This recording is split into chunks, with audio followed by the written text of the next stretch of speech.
नागपुर शहर में साइबर ठगी की वारदातों को अंजाम देने के लिए किराए के बैंक खातों के इस्तेमाल का बड़ा खुलासा हुआ है। जनपद पुलिस ने साइबर फ्रॉड से जुड़े 11 बैंक खाता धारकों के खिलाफ 3 अलग अलग एफआईआर दर्ज की है। शौते साइबर ठग पैसों का लालच देकर भोले भाले लोगों के बैंक खातों का एक्सेस हासिल करते थे, उनमें ठगी की रकम ट्रांसफर करवा रहे थे।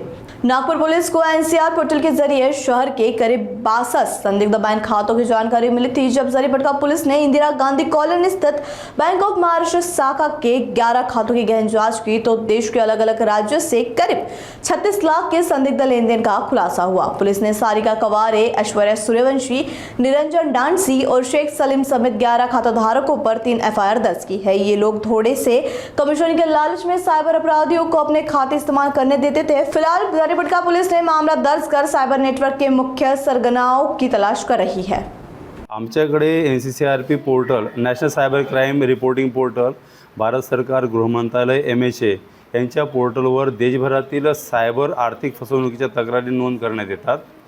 त्या संबंधात आम्हाला काही दिवसापूर्वी म्यूल अकाउंट फ्रॉड संबंधाने कायदेशीर कारवाईबाबत एक अपर पोलीस महासंचालक सायबर महाराष्ट्र सायबर यांच्याकडून कार्यालयीन पत्र प्राप्त झालेलं होतं आणि त्या संबंधात त्यांनी काही लिस्ट प्रोव्हाइड केली होती एक म्यूल अकाउंट धारकांची। त्या संदर्भात आम्ही त्यांना बँकांना सगळं पत्रव्यवहार केले, पत्रव्यवहार करून त्यांची KYC वगैरे सगळे गोळा केली। त्या अकाउंट धारकांचा आम्ही शोध घेतला। शोध घेऊन त्यांच्यावर त्यांच्या अकाउंटची डिटेल वगैरे सगळ्या घेऊन आम्ही काही एक बँक ऑफ महाराष्ट्राचे 44 अकाउंट होते, त्यापैकी आम्ही एकूण 11 अकाउंट या म्यूल अकाउंटमध्ये समाविष्ट केल्याचे जे समजले आणि त्याच अकाउंटला लेअर 1, लेअर 2ला, लेअर 3ला असे अमाऊंट विविध राज्यातून त्यांनी प्राप्त झालेले होते।